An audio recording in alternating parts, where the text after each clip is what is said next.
Alô, alô, estudantes do meu lindo estado de Pernambuco!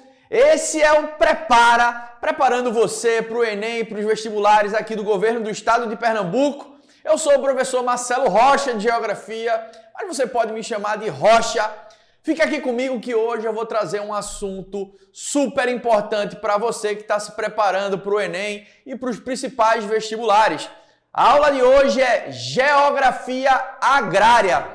Eu lembro até de um vestibular, eu acho que é 2020, aquele que foi realizado em 2021, que teve uma edição do Enem que numa prova só caíram quase 10 questões de Geografia Agrária.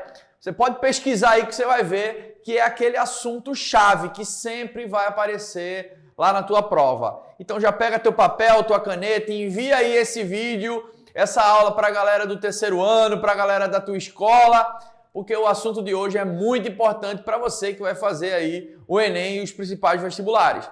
Então vamos começar colocando aí na tela essa primeira imagem.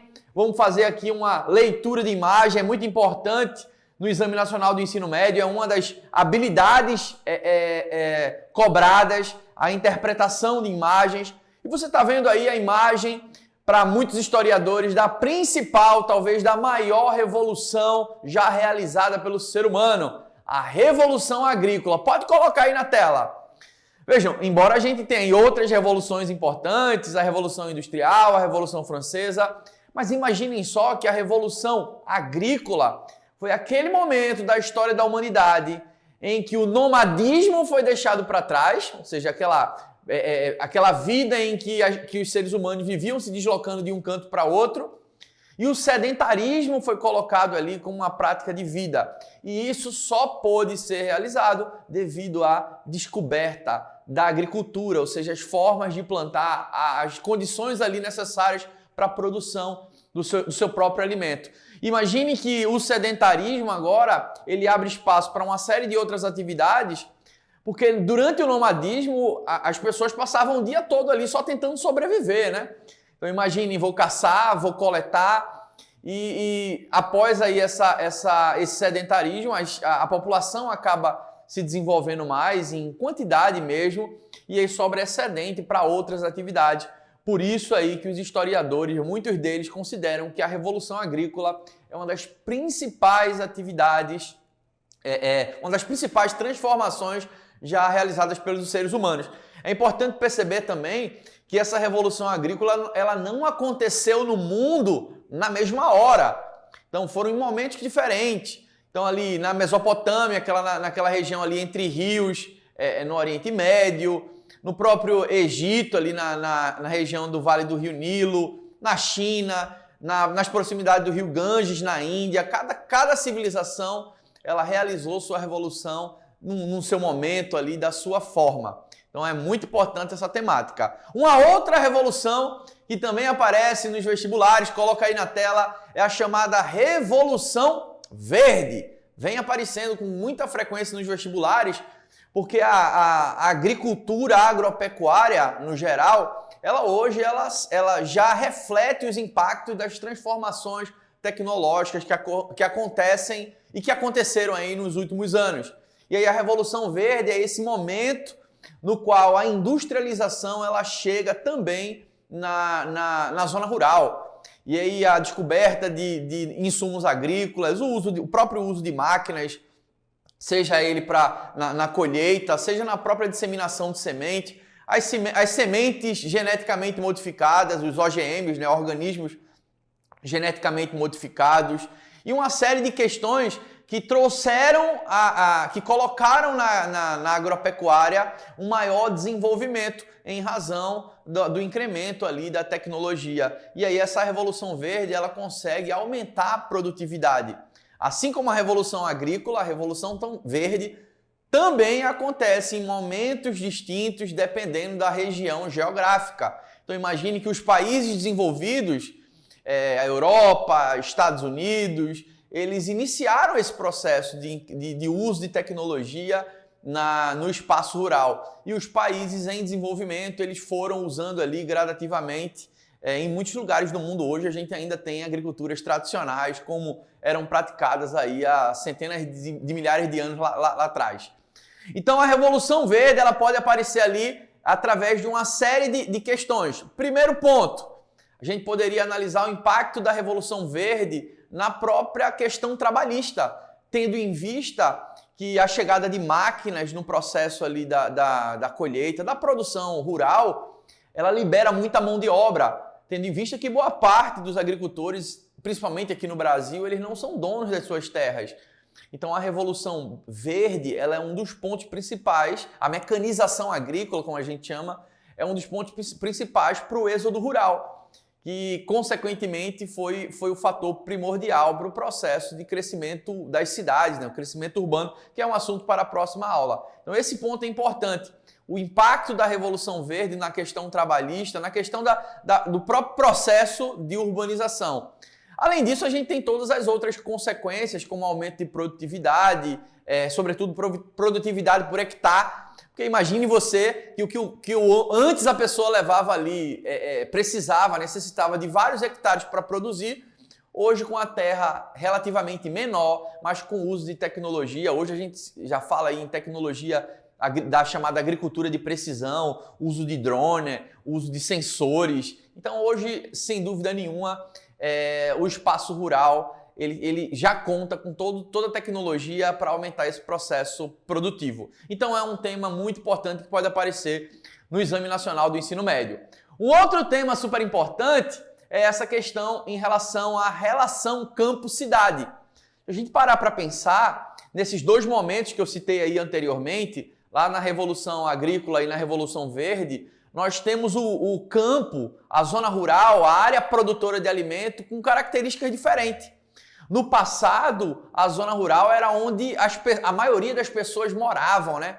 Então havia aí, não havia uma subordinação como hoje existe do campo em relação à cidade. A cidade era menos importante, vamos dizer assim, em relação ao campo. O que não acontece hoje, né? Hoje, em virtude de todos esses processos aí que colocaram esse desenvolvimento tecnológico no campo, há esse processo de subordinação, sobretudo pela dependência de tecnologia, de máquinas, de insumo. Em algum momento da sua vida, o agricultor e as pessoas que produzem no campo, eles precisam ir à cidade, sejam para usar um caixa eletrônico, sejam para comprar alguma coisa, para ir num banco, pegar um financiamento, embora exista aí uma relação de interdependência entre eles. Um depende do outro, porém essa transformação ela ocorreu, inclusive em relação à questão da própria população. Se a gente pegar hoje o processo de urbanização, ele se intensificou no último século e décadas à frente, aí, as cidades começaram a explodir de pessoas, né? Então hoje a gente tem a maior parte da população vivendo em cidade, o que não acontecia, por exemplo, há 150, 200 anos atrás, se a gente levasse em consideração a questão da população brasileira. Então é um tema muito importante e pode aparecer N questões envolvendo essa temática. Esse é um ponto importante, gente, que quando a gente trata de geografia agrária, volta aqui para mim. Muitas vezes a gente pega um livro de geografia para estudar geografia agrária, mas são temas que envolvem também um raciocínio histórico, um raciocínio filosófico, sociológico. Então, por isso que é importante a gente estudar essa temática, até mesmo de outras áreas, né? Por exemplo, ter uma boa visão da química, da biologia em relação a essa temática, porque o Enem já vem trazendo essa ideia de questões mais amplas que fazem do candidato ter essa visão mais cosmopolita, né? mais aberta sobre as temáticas. Então é sempre muito importante, se eu pudesse te dar uma dica, você estudar os temas por diferentes visões de conhecimento, por diferentes áreas. Isso vai te dar aí uma noção melhor em relação a essa temática. Vamos para o próximo tema aqui, coloca aí na tela, gente. Você está vendo aí a distribuição dos imóveis rurais no Brasil. Vamos tratar agora de um tema que é a estrutura fundiária. Sem mais delongas, o que é que a gente vai perceber? Que os imóveis com menos de 10 hectares, ou seja, imóveis pequenos, que somam ali 2,3% da área ocupada do Brasil, eles somam quase 50% das propriedades. Ou seja, as pequenas propriedades com menos de 10 hectares, elas predominam no Brasil.